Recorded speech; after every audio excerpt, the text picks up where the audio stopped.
За залуучууд бичлэг хүрч байгаа шүү. Өнөөдөр амралтын өдөр. Дээрээс нэг юм бодолох юмсан байгаа. Тэгэхээр чимээс өдөр хэлж байгаа.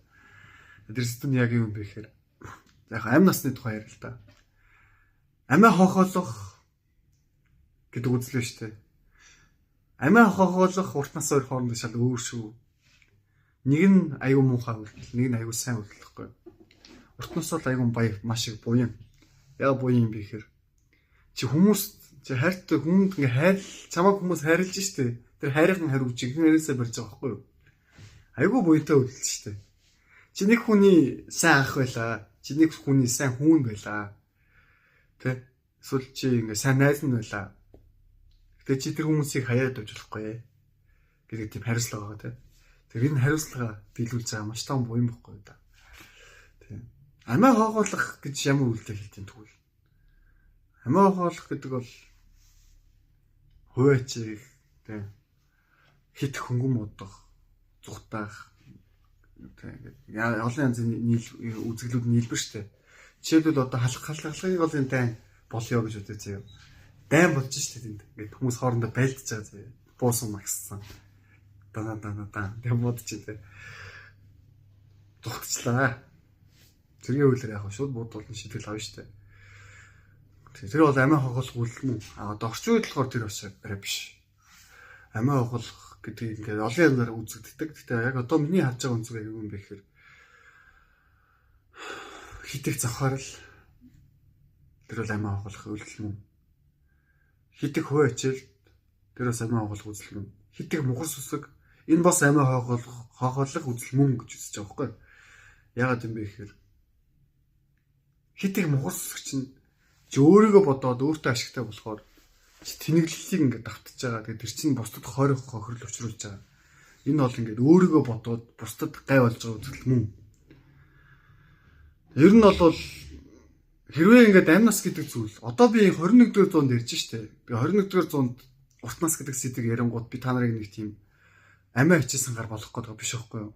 Бид нэр одоо ямар халахын голын байлдаанд орох гэж байгаа юу? Хэрвээ халахын голын байлдаан болёо гэж үтэй. Би одоогийн мэдлэгүүд надад байлаа гэж бодъё. Тэгвэл яалт ч оролцсон. Хэрвээ би залуу настай байгаад тэгээ залуу байгаад хэрвээ зүгээр цэрэг байх хэмжээнд байх юм бол би цэрэг хэлбэрээр оролцсон. Хэрвээ би нас тогтсон ч юм уу 30 40 настай байгаад тодорхой хэмжээний мэдлэгтэй, эрх мэдэлтэй хүн байх юм бол тэгээ ингээ оюухан байдлаар бас оролцсон. Ямар ч гэсэн оролцох байх. Ягаад гэвэл энд миний амь наснаас чухал зүйл яригдчихэж штэ. Эх орон аюулгүй байдал, тусгаар тогтнол гэдэг зүйл яригдчихэв. Тэгэхээр дайн гэдэг зүйл яа муухай юм бэ гэхээр эх орон тусгаар тогтнол тэгээ энэ хүний амнаас илүү нандиндаг зүйлийг шууд ингээ хотгодуулгаж тавьдаг байхгүй хүний амнаас руу. Чи одоо наад муу амиа хайгуулах юм уу эх орон тусгаар тогтнолд өгөх юм уу байлдах юм уу гэдэг яг тэгээ яарвал тэгэл байлдсан шүү дээ хөрхий. Тэгээ цаана юу үлдэх юм?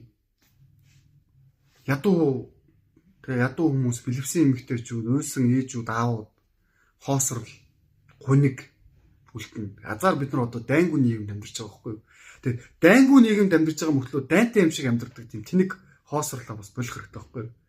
Ихтэйчүүд ялангуяа. Яад юм бэ гэхээр би Монголд ирэх хүн иршүүд байх ёстой гэдэг худлаа ангийн гута өөртөө арчаагүй байгаад идэг. Чи ямар муухай хувь хийсэн юм бэ? Чиний наад амьдрал чинь чиний амьдрал биш те. Чамайг харж байгаа хүүхдүүд чинь байна. Чиний хажууд бас сайн ч муу ч нэг хайнгийн хүн байгаа үстэй. Тэр хүнтэй зориулаад амьдрал та. Чи хуучин бол тэгээд нэг сайхан эр хүн гэдгээр их орондоо гавь байгуулах байсан. Одоо чиний амьд байгаа чинь гавь байхгүй юу? Өмнө нь хүмүүс үхэж гавь байгуулдаг байсан. Одоо чи амьд байж гавь байгуулах гэдэг шүү дээ. Цаг үеийн ойлголт ингээд цаг үе өөрчлөгдсөн гэдгийг та нар чинь жоохон бодоод ойлгоцолтой гэж хэлээд байгаа байхгүй юу?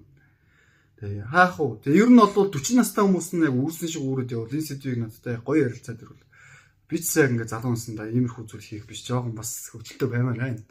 Тэ. Олон ингээд бити буруугаар амиа хавгал тоо. Тэгээ дээрэс нь бити ингээд энэ ч уурлаад байгаа биш байхгүй. Энэ чи хитрээд ирэхээр энэ чи ингээд болохгүй болчиход байна шүү дээ. Тэгэхээр зөв зүйлийн тухай зөв дуу хоолой илэрхийлэхгүй болохоор би өөрөө яг эрэгтэй хүн учраас яг эрэгтэй хүмүүстэй байх гарцж байгаа учраас шүд байдлын бас зарим нэг буруу хэлбэрүүдийг анзаарч байгаа.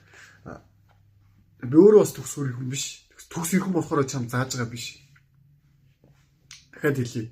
Монгол эрэгтэй хүн болгонд юм заа ихээр шууд над руу хараад чам шиг муу буцаа юу вэ? Чи одоо хэн бэ? Би чамайг зодсон шүү. Бараг тэгэх гээд идэг нэрээ шууд бодлон тойрогоороо комедны цаанаас болоо. Бити тэгэлдээ энэ зүгээр хөөрхий залуу хүн юу болцсон болоод юу ингээ байгаа болохоор ингээ ярдсан бэ гэдэг нэг удаачсан бодоод үзэж болтгүй юм уу та нар чинь. Шүмжлэлэх юм. Тийм. Би бүр энэ дээр энэ тэгтээ аюу бухимдалтай байгаа нэрээ би ах нартай аюу гомдож байгаа. Яг тэгвэл ноён нуруу штэ. Монгол улсын ноён нуруу, гэр бүлийн ноён нуруу. Би ч одоо ноён нуруу биш. Би зүгээр л аавын хүү явж байгаа байхгүй. Би одоо өөр гэсэн их толгойлсон юм байхгүй. Гэтэ тэрнээс өмнө би амьдралаа босгох гээд алж чинь бол явж лээ. Тэгээд нэг тодорхой хэмжээ насанд хүрсээ жоохон зөв байдлаар эргүүлж байгаараа гэж хэлэх гээд юм. Бичлэг өндөрлөе доо.